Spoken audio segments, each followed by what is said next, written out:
இது என்ன கேக் அப்படின்னு பார்த்தீங்கன்னா ஃபோட்டோ பிரிண்ட் கேக் தான், பிளாக் ஃபாரஸ்ட் கேக்கு. அதுக்கு 4 எக்கு 3/4 டேபிள் ஸ்பூன் அளவுக்கு கேக் ஜெல் எடுத்து நல்லா பீட் பண்ணி எடுத்துக்கலாம். 200 கிராம் அளவுக்கு பவுடர் சுகர் எடுத்து நல்லா பீட் பண்ணி எடுத்துக்கலாம். ஃபஃபி ஆகிற அளவுக்கு நல்லாவே பீட் பண்ணி எடுத்துக்கலாம். இதுக்கு மைதா 160 கிராமும் 30 கிராம் ஆஃப் கொக்கோ பவுடரும் ஆட் பண்ணி பீட் பண்ணி எடுத்துக்கலாம். 1/4 teaspoon milk essence, 1/4 teaspoon vanilla essence, chocolate essence இருந்தாலும் நீங்கள் ஆட் பண்ணிக்கலாம்.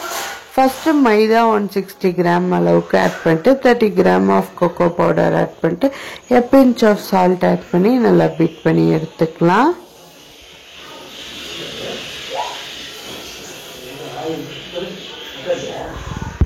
எல்லாமே சைடில் இருக்கிறது எல்லாமே எடுத்து நல்லாவே மிக்ஸ் பண்ணி விட்டுக்கோங்க.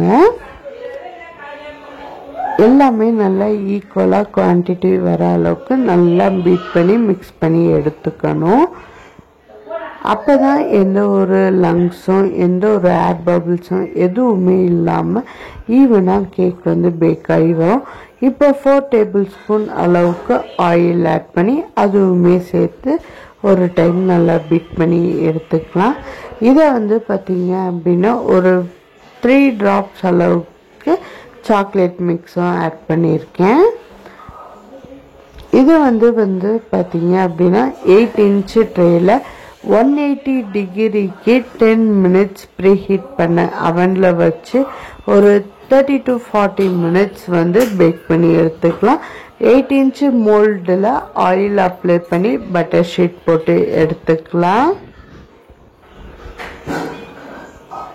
பட்டர் ஷீட் நீங்கள் போட்டு எடுத்துக்கிட்டீங்க அப்படின்னா ஈவனாக பேக் ஆகி வரும். எதுவுமே மோல்டுலலாம் ஒட்டாது, ஈவனாக இருக்கும். இப்போ சாக்லேட் மிக்ஸ் உள்ளே ஆட் பண்ணிடலாம். கண்டிப்பாக ட்ரை பண்ணி பாருங்கள், டேஸ்ட் ரொம்ப சூப்பராக இருக்கும். இது ஈட்டபிள் ஃபோட்டோ தான், எடிபிள் ஃபோட்டோ தான் நான் மேலே ஆட் பண்ணுறேன். இப்போ டேப் பண்ணிவிட்டு 180 டிகிரிக்கு 10 மினிட்ஸ் ப்ரீ ஹீட்டான அவனில் வச்சு 30 to 40 மினிட்ஸ் பேக் பண்ணி எடுத்துக்கலாம்.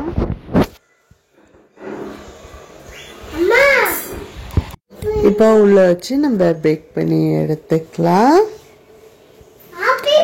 அவ்வளோதான், இப்போ பேக் பண்ணி எடுத்தாச்சு. வெளியில் கேக் எல்லாமே நம்ம ஆறுனதுக்கப்புறம் ஈக்குவல் லேயர் போட்டு கட் பண்ணி எடுத்துக்கலாம். மேலே ஹார்டாக இருக்க போர்ஷன்ஸ் எல்லாமே கட் பண்ணி ரிமூவ் பண்ணி எடுத்துக்கோங்க. சாக்லேட் கேக்கில் மோஸ்ட்லி மேலே ஹார்டாக வரும்.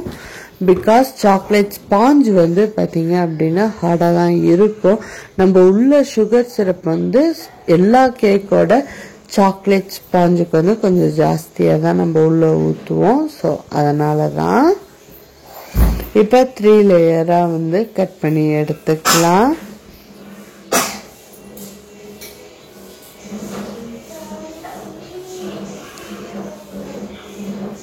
பாருங்க, உள்ள சூப்பராகவே பேக் ஆகி வந்திருக்கு. இப்போ 3 லேயராக கட் பண்ணி எடுத்து வச்சுக்கலாம்.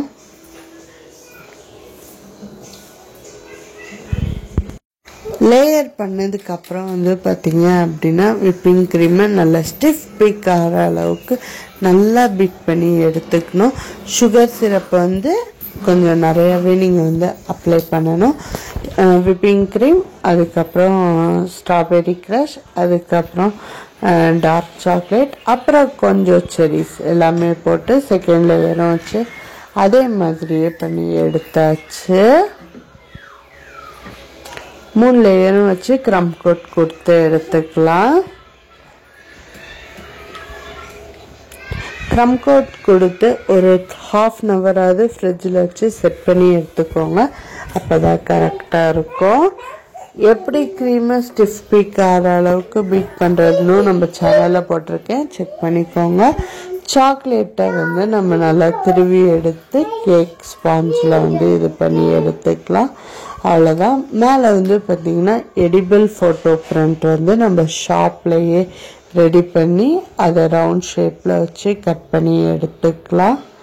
இப்போ ரவுண்ட் ஷேப்பில் கட் பண்ண அந்த எடிபிள் ஃபோட்டோ பிரிண்ட்டை மேலே வந்து நம்ம பேஸ்ட் பண்ணலாம். அவங்க வந்து ஸ்கொயரில் போட்டாங்க, நான் சர்க்கிளில் போட சொல்லியிருந்தேன். சரி ஓகே, நம்ம வந்து அதை மேனேஜ் பண்ணி மேலே ஒட்டிடலாம். லைட்டாக நீங்கள் ஒரு சைடு ஓப்பன் பண்ணாலே ஓப்பன் ஆகிரும்.